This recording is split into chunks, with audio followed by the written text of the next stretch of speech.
तो यार आज हम द ब्लेड ऑफ एवोल्यूशन के 37वें चैप्टर को कवर करेंगे। जैसे कि पिछली वीडियो में वो लड़का एक बूढ़े आदमी की तरफ इशारा करते हुए कहता है कि अगला गांव का सरदार आप सब लोगों से खिताब करेगा और रेत के समुद्र को कैसे संभालना है उसका राज फाश करेगा। तो वो बूढ़ा आदमी तमाम हंटर्स को मुखातिब करते हुए कहता है कि ब्रेव वॉरियर सब लोग मेरी बात ध्यान से सुनो। तो वो उन सब हंटर्स को बताता है कि जैसा कि हमारे नोबल हीरो सेओबाई ने अजीम घोड़ तूत के साथ मुकाबला किया और उसको इस मुकाबले में हरा दिया और इसके साथ ही उसने द बैटल ऑफ द गोट में पार्टिसिपेट किया और हम सबको लगता है कि वो इस जंग को जीतने के लिए बहुत ही अच्छा हंटर है। और उन तमाम हंटर्स को बताता है कि देवताओं की जंग जीतने और लोगों को अन्न के ही असरार से बचाने के लिए आपको दूसरे 7 अहम देवताओं को शिकस्त देना ही होगी।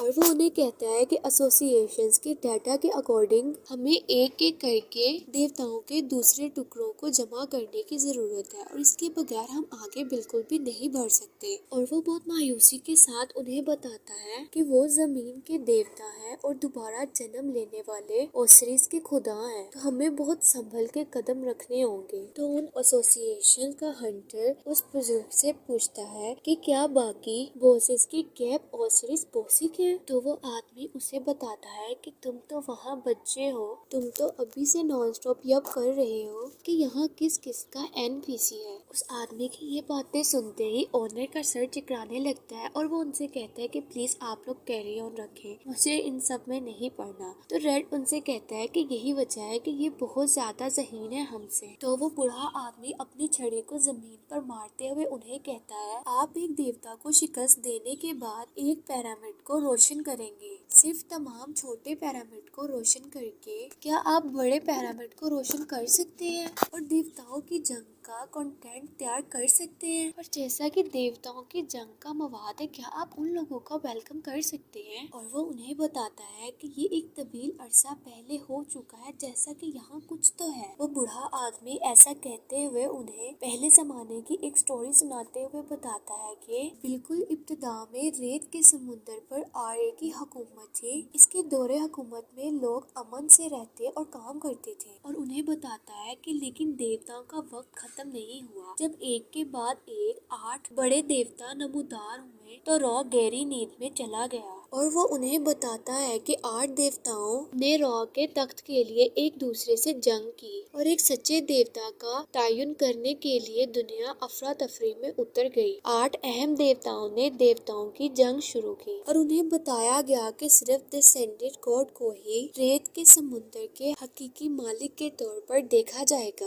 और फिर वो उन्हें बताता है कि इस तरह तमाम देवता एक दूसरे से झगड़ा करने लगे और उन्हें कहता है कि लेकिन जैसे जैसे वक्त गुजरता गया यहाँ तक के खुदा का नज़ुल हमेशा के लिए नहीं हुआ, हुक्मरान बदल गए। हालांकि इंसानों में भी देवताओं को ललकारने की बहुत ताकत मौजूद थी। और वो उन्हें बताता है कि पुराने गॉड को शिकस्त देने वाले को नए गॉड का सबूत मिल जाएगा और इस तरह इन देवताओं की जंग दोबारा शुरू हो गई। रेत का समुंदर नए आका का इस्तकबाल करेगा, लेकिन हम फिर भी यकीन रखते हैं कि आने वाले तारीखी वक्त में रॉ जाग जाएगा और रेत के समुंदर की जंग को हमेशा के लिए खत्म कर देगा। तो वहाँ पर मौजूद तमाम हंटर्स इस मामले के बारे में सोचने लगते हैं। तो सेओबाई अपनी छड़ी को देखते हुए कहती है तो क्या मैं अब एक गॉड हूँ। तो उनका ऑनर उन्हें कहता है कि ये सिर्फ खेल की तरतीब है। जब कल तमाम गिल्ड्स जमा होंगे तो हर एक 6 आदमियों में से एक गॉड से लड़ेगा, जो भूले हुए समुद्र का बाज़ाब्ता आगाज होगा। वहाँ पर मौजूद सूकी कहते हुए उसकी तरफ टर्न करती है और वो ऑनर उसे कहता है कि सूकी आखिर तुम क्या कर रही हो और तुम क्या करना चाहती हो। तो सूकी उसकी तरफ देखते हुए उसे बताती है कि मैं करीबी पिरामिड पर अकेले जा रही हूँ। इतना कह के वो पिरामिड की तरफ चलना शुरू कर देती है और उन्हें कहती है कि अगर मैं यहाँ रहूंगी तो मैं आप सब लोगों पर अपना गुस्सा निकालती रहूंगी। तो बेहतर है कि मैं अकेले ही वहाँ चली जाऊँ। तो वहाँ पर मौजूद हंटर्स आपस में कन्वर्सेशन करते हुए कहते हैं कि ये अच्छा नहीं होगा। तो दूसरा उसके जवाब में उसे कहता है कि मुझे लगता है कि यहाँ तक कि अगर वो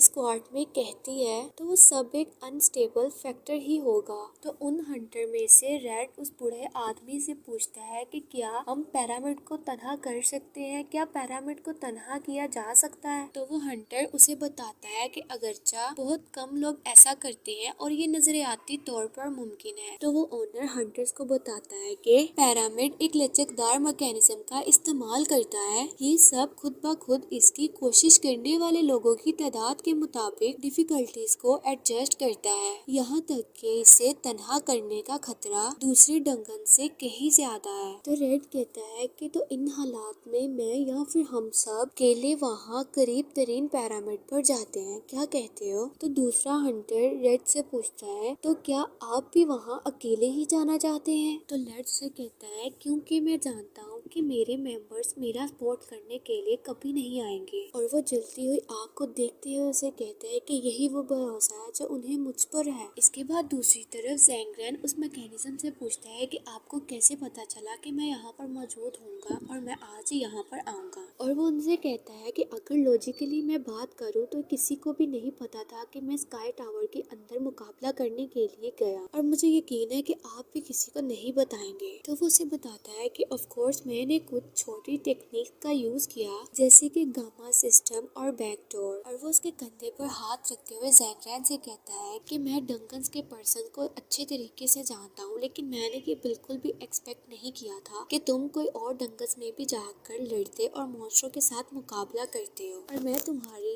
ये बात सिर्फ इसीलिए मान रहा हूँ क्योंकि मुझे तुमसे जानने का ये मौका मिला। तो वो घूमते हुए ज़ैंगरेन से कहता है कि मेरे ख्याल में अब ब्रेकफास्ट करने का टाइम है, तो क्यों ना हम कोई अच्छी सी जगह को ढूंढे जहाँ हम बैठकर इसी होकर बात कर सके और साथ ही साथ नाश्ता भी कर सके। तो क्या कहते हो। तो ज़ैंगरेन उसे कहता है कि मैं अभी सिर्फ जल्दी से घर जाना चाहता हूँ और अपने कपड़ों को चेंज करना चाहता हूँ। इस तो वो मैकेनिज्म ज़ैंगरेन को बताता है कि कल जब मैं तुम्हारा इंतजार करते हुए बोर हो गया था तो मैं मॉल में कुछ कपड़े खरीदने के लिए गया था। उस मैकेनिज्म के हाथ में जो बैग होता है उसमें मॉल से खरीदे हुए कपड़े ही होते हैं, जो कि वो ज़ैंगरेन के पास आकर उसे कहता है कि अगर तुम चाहो तो तुम इसे रख सकते हो। तो यार आज के लिए बस इतना ही। If you like the video please subscribe my channel and press the bell icon for more interesting videos. Thanks for watching.